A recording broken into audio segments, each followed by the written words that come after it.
Harry, we've been talking about the ways in which our author wants to suggest that Jesus is foreshadowed by texts and people in the Old Testament, but surpasses the very texts and people who foreshadow him. And now we come to a theme we've briefly mentioned before, but now it's not Moses or Joshua, it's the high priest. Why is Jesus high priest, and what does that relate to in the Old Testament? Mm-hmm. It relates to the thing we talked about at the end of our first session, the reference to a sacrifice of atonement for sins. Mm-hmm. And if the death of Christ is understood as somehow a sacrificial act, and lots of early Christians thought it was, mm-hmm. then that generates the notion that you have to have a priest that will perform this sacrificial act. And according to the stipulations of the Old Testament, Jesus was not eligible to be a priest. Right, because he was a member of the tribe of Judah, Yeah, supposedly, and had to be a member of the tribe of Levi, Right. as we'll hear when we come to Right, chapter 7. right. So, but this is where the author wants to go. He wants to talk about the death of Christ as somehow life transforming for all of us. Yeah. And talk about it in terms of imagery derived from the biblical texts on priesthood, and mm-hmm. especially the high priest. So he has to eventually explain how mm-hmm. Christ could be a priest. Mm-hmm. But he's throwing out little suggestions and Yeah. teases, if you will, Yeah. before he gets there. And that's what we have here in chapter 4, verses 14 and 15 and 16. He says, we have a great high priest, picking up the thing that he had thrown out at the end of chapter 2. Right.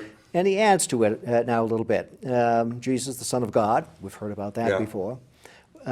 His addition comes in 15. We don't have a high priest who is unable to sympathize with our weaknesses. You could say that that's probably picking up a little bit on the humanity of Jesus that was portrayed in chapter 2. But he expands on that a little bit. We have one who in every respect has been tested as we are, yet without sin. Remember, he wants to give encouragement to a community that's undergoing some sort of stress. That's very good. They are being tested. Yeah. And so one of the things he wants to say is that this high priest has been there already. Yeah, that's very good. And he Very can good. understand us. Still a homiletical good device. Yeah, right. I know you're having a hard time, but Jesus had a hard time, and he made it. Yep. All right. And he also sets up the image here of Jesus enthroned on high as someone who can intercede for us with God. Yeah. And so prayer is going to be important. And he's going to come back to prayer at the very end and talk about the way in which we can follow in the footsteps of Jesus by praying, too. So he's picking up some of these threads, and he's going to be developing them further. And he just announces them here. But he has some other business first. He has to explain a little bit about priesthood. Okay? All right. And he does that in chapter 5, verses 1 through 10. And the first verses talk about priests in general. A priest is someone who performs sacrificial rituals, gifts and sacrifices for sins. This is a kind of focused summary of what priests do. I think if we had a scholar of Israelite priesthood here, we might have to expand that a bit. Have to expand that a bit, but it catches an important part. Yeah. Well, and I think just to go back to what we said at the beginning, reminds us that he's not so much doing a sociology of early Israelite religion. He's talking about what the texts tell him, right? He's relying on the story the same way we do. Right. And one of the elements of the story that he's relying on here is the installation of the first high priest, Moses' brother Aaron. Yeah. And one point that he makes is that you don't presume to take on responsibilities like this on your own. You have to be called to it. That's what he says in verse 4. And what he's thinking about is the call of Aaron in Exodus. Yeah. And so, if he's going to have Christ be a high priest, he has to have a call too. Absolutely. And so the folk in the audience are probably folding their arms and saying, "Okay, show me So where is that call? Where is he called to be a high priest?" And this is where Psalm 110:4 comes in. Comes in blessedly, yes. And so he does this in chapter 5, verses 5 and 6. Yeah. First of all, calls on Psalm 2, the psalm that he had started the Catena with, which reminds us of Psalm 110, which says something similar. So you can see the interesting play on different scriptural texts. And then here's where he throws in Psalm 110:4 in chapter 5, verse 6. You are a priest forever according to the order of Melchizedek. So construing the psalm as an address by God to his son, you have the psalm then saying that the addressee is a priest. And appointed a priest. Appointed right a here priest, and there. right. Yeah, right here and now. Of course, there's nothing like solutions to create problems. Yeah, right. And so the problem here is, what is it to be a priest according to the order of Melchizedek? Absolutely. And so you could see the folk in the audience saying, all right, I follow the logic here, and all right, that psalm is addressed to Christ, so okay, he's a priest, but what in the world is Melchizedek? Yeah, absolutely. Another tease, because our homilist isn't going to answer that question for another chapter. Yeah, absolutely. He diverts here a little bit and goes back to Jesus in his humanity. Yeah. In verses 7 through 10, talks about Jesus at prayer with loud cries and supplications, asking God to save him from death. Sounds a little bit like Gethsemane. Well, I was going to ask you, do you think that our author knows that story? You think there's a more general sense of what it is to be a sympathetic priest, or what? Yeah, if he knows the story, he's tweaking it. Yeah. Because he says Jesus was heard because of his reverent submission. Yeah. And the Gethsemane story is heard only in the resurrection. Yeah. Maybe that's what he's doing. He might be interpreting the story that way. Maybe he has another tradition about Jesus at prayer. Right. Well, I just think in general it's helpful to me to remember that often early Christian writers had traditions that we don't have in our text. They didn't sit there with the four Gospels and think that's all they had. They didn't have those at some points, and that wasn't all they had even then. No, that's true. And another element here is the ideal of someone who prays fervently, which we see in Judaism of the time. Yeah. And if you have a notion that Jesus is a perfect exemplar of faith, then he's going to pray fervently. So very good. That might be just read into his life here. Yeah. In any case, there's another thing that goes on is the way in which our author gestures toward things in the more general Greco-Roman world. And his line in verse 8, although he was the Son, Jesus, he learned obedience through what he suffered. Yeah.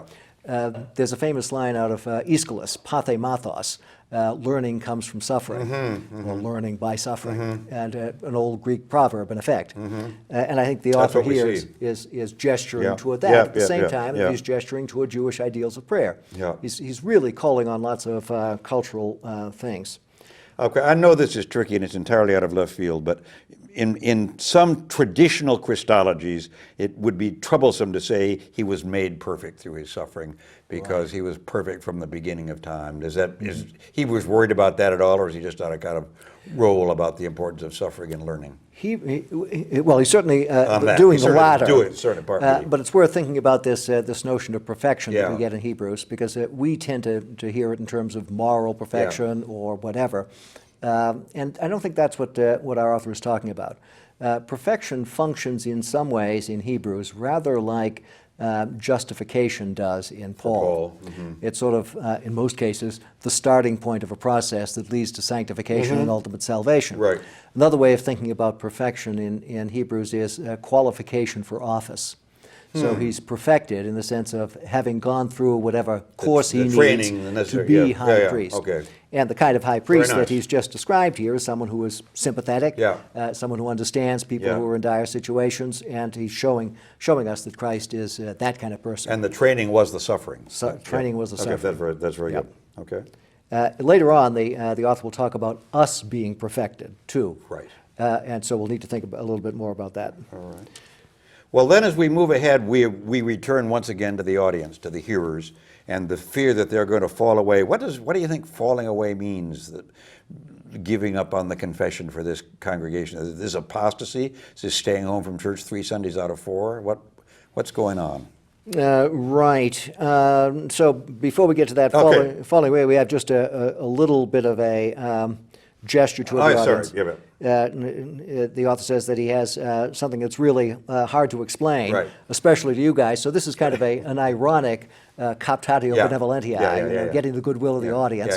He's really saying, I know this is tough. This is tough. Only people as wise as you would have a chance to get there. And I'm not sure you're there yet. Right. Yes. Okay, so that's what he says. A word to me, I believe. Right. So then he gives the warning in chapter 6. And we have some other early Christian texts that talk about an extreme case of sin, the sin against the Holy Spirit, for instance, in the sayings of Jesus. Unforgivable. The unforgivable sin. And I think our author is referring to something like this, sort of a limit case. This kind of goes against the grain of total forgiveness for all time of all sins. Yeah. And I think at the end of the day, that's where our author might be, because right here he gives us this warning that's balanced with an affirmation that the warning doesn't really obtain for you guys. So there's a limiting case out there. If you refuse, if you refuse to accept the grace that's given to you in the Christ event, there's no hope for you. Not so but that's much not going to happen. I don't know 6 of you who have now been apostate, and I'm going to pin you. I'm going to say, here's the limiting case. So I like that. There's kind of a theoretical limit the author throws out here. This is just another quick aside, but I've often thought Judas works that way in the Gospels. That the quest for the historical Judas isn't all that helpful because he's the limiting case.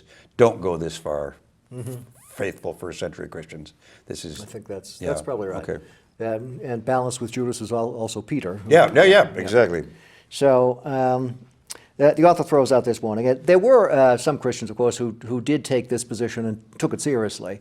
That is, that there wasn't any hope for repentance after baptism. It was a big controversy in the 2nd century, and eventually the penitential system that we know in the church developed. But some Christians really took this kind of warning very seriously. So after expressing confidence, then the author does also want to give a little message of hope and assurance about the certainty of God's promise. So he does that in chapter 6, verse 13, and he goes back to Genesis again. And Abraham. The story of the promise to Abraham, I will bless and multiply you, from Genesis 12. One of the first things that God says to Abraham. And Paul calls on this too. Hugely. In Romans and Galatians as part of his retelling of the Abraham story. And then what he does is to refer to the fact that God swore an oath. Which seems odd for God. Odd by of myself God. I swear. That's right. That's right. These biblical texts that refer to God swearing cause difficulty for other biblical interpreters like Philo. And that Jewish philosopher that we were talking about before. And the answer is the same in all cases. God does it to assure us. God doesn't need to swear. But in order that we might have total confidence in his word, he does it. And that's what our author says here. And he gives us this beautiful image to conclude the whole business, which again is very much a hopeful image, the image of the anchor. Jesus is the anchor of the soul, who was a curious kind of anchor, who is penetrated in behind the veil. It is a curious kind of anchor, right. We have a mixture of metaphors. That's what we call the mixed metaphor par excellence, yes. But it's also introducing us to one of the main things that's going to happen in the next several chapters, as he compares Jesus to the high priest who goes behind the veil in the temple. And he reminds us then at the end of chapter 6 what the whole tease was about. Jesus is a priest according to the order of Melchizedek. And people now are on the edge of their seats. What does that mean? Please let us know. Okay, that's very helpful. And as a sailor, I know you love that anchor thing. Indeed.